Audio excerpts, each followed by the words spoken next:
तुम मुझे खून दो, मैं तुम्हें आज़ादी दूंगा। दिल्ली चलो, दिल्ली चलो। ये नारा भारत की आज़ादी के लिए छोड़े गए स्वतंत्रता संघर्ष के दौरान बंगाल प्रांत के एक साहसी वीर सिपाही के द्वारा दिया गया था।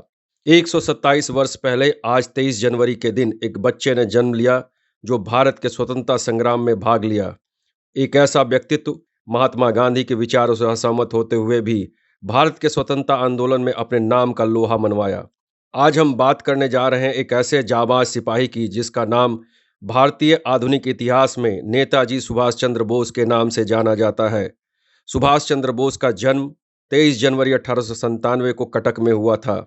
पिता जानकी दास बोस और माता प्रभावती के 14 संतानों में से 9वीं संतान थे। पिता प्रसिद्ध वकील के साथ साथ राजनीति में भी काफी रुचि रखते थे। वे बंगाल विधानसभा के सदस्य भी रहे। नेताजी राजनीति और देशभक्ति का ककहरा अपने पिता से सीखा। प्रारंभिक शिक्षा उन्होंने कटक के प्रोटेस्टेंट यूरोपियन स्कूल से की। मैट्रिक में उन्होंने दूसरा स्थान प्राप्त करने के बाद 1911 में कलकत्ता के प्रेसिडेंसी कॉलेज में एडमिशन कराया। बाद में अध्यापकों और छात्रों के बीच भारत विरोधी टिप्पणियों को लेकर झगड़ा हो गया था। छात्रों का साथ देने के साथ ही उन्हें 1 साल के लिए कॉलेज से निकाल दिया गया। मन में देशभक्ति का जुनून तो था ही, साथ ही वो पढ़ाई में भी ठीक थे। 1918 में कलकत्ता विश्वविद्यालय के स्कॉटिश कॉलेज से फिलॉसफी में उन्होंने बीए किया। उनके पिता चाहते थे कि नेताजी इंडियन सिविल सर्विसेज की परीक्षा देने के लिए लंदन जाएं। पिता की आज्ञा को नहीं कर पाए और उन्हें कैम्ब्रिज के फिट्ज विलियम कॉलेज में दाखिला लिया और अपने प्रथम प्रयास में भारतीय सिविल सेवा परीक्षा में उत्तीर्ण की और नौकरी करने लगे। नेताजी को नौकरी में मन नहीं लगा और उन्हें यह नौकरी ब्रिटिश सरकार की हुकूमत के अंदर काम करने जैसी लगी थी। उन्होंने भारतीय सिविल सेवा के सरकारी नौकरी से इस्तीफा दे दिया और उनके अंदर दबी हुई इच्छा शक्ति प्रबल हुई और भारत वापस आ गए। साथ ही उन्होंने भारतीय राष्ट्रीय कांग्रेस में शामिल हो गए। आरंभिक दिनों में नेताजी ने पहला कदम समाचार पत्र स्वराज शुरू किया। चित्तरंजन दास की सानिध्य उन्हें प्राप्त हुआ और राष्ट्रवाद की दृढ़ शक्ति उनमें अधिक प्रबल हो गई। उन्होंने चित्तरंजन दास द्वारा स्थापित इस अखबार में संपादक बन गए। 1925 में नेताजी सुभाष चंद्र बोस को मांडले जेल भेजा गया। 1927 में नेताजी मांडले जेल से बाहर आ गए और कांग्रेस पार्टी के महासचिव के पद पर नियुक्त हुए। गुलामी की दास्ता से भारत को मुक्त कराने के लिए पंडित नेहरू के साथ काम शुरू कर दिया। सुभाष चंद्र बोस के विचार भारत के राष्ट्रपिता महात्मा गांधी के विचारों से बिल्कुल अलग था। नेताजी पुराने विचारधारा के लोगों के बीच मतभेद होना शुरू हो गया, जिनमें युवा नेता खुद के हिसाब से आगे बढ़ना चाहते थे, वहीं पुराने नेता ब्रिटिश हुकूमत के बनाए नियमों पर चलना चाहते थे। गांधी जी और सुभाष चंद्र बोस की विचारधारा अलग होने के बावजूद मकसद एकदम साफ था, गुलाम भारत को आजाद कराना।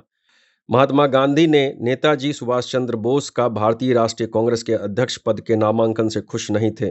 सुभाष चंद्र बोस ने अपना कैबिनेट बनाने का प्रयास किया, लेकिन फिर भी भारतीय राष्ट्रीय कांग्रेस में मतभेदों का भी सामना करना पड़ा। 1939 में कांग्रेस का वार्षिक अधिवेशन त्रिपुरी में हुआ था, जिसमें उन्होंने पट्टाभी सीतारामैया को हराया था, लेकिन उनका कार्यकाल लंबा नहीं रह पाया क्योंकि उनके कार्य करने का तरीका कांग्रेस की कार्य समिति को पसंद नहीं था। कांग्रेस में वो अपने को असहज महसूस करने लगे और अंततः फॉरवर्ड ब्लॉक की स्थापना की। द्वितीय विश्व युद्ध के दौरान कांग्रेस नेतृत्व बिना सलाह लिए और बिना भारत की तरफ से युद्ध करने के ब्रिटिश के खिलाफ सामूहिक नागरिक अवज्ञा की घोषणा की। परिणाम स्वरूप उन्हें जेल का जाना पड़ा। उन्हें कुछ दिन गृह कारावास में रखा गया, लेकिन 41वें दिन जर्मनी जाने के लिए सुभाष चंद्र बोस ने मौलवी का वेश धारण किए और घर से निकल गए और फिर इटालियन पासपोर्ट पर अपना नाम ऑरलैंडो मेजोटा के नाम से अफगानिस्तान, सोवियत संघ, मास्को, रोम होते हुए जर्मनी पहुंच गए। जर्मनी के बाद 1943 में सिंगापुर चले गए, जहां उन्होंने भारतीय राष्ट्रीय कांग्रेस के गठन की उम्मीद को जताया। हालांकि इसका गठन जनरल मोहन सिंह ने 1942 में स्थापित किया था। बाद में सुभाष चंद्र बोस ने भारतीय राष्ट्रीय सेना को आज़ाद हिंद फौज और सुभाष चंद्र को नेताजी के नाम से जाना जाने लगा।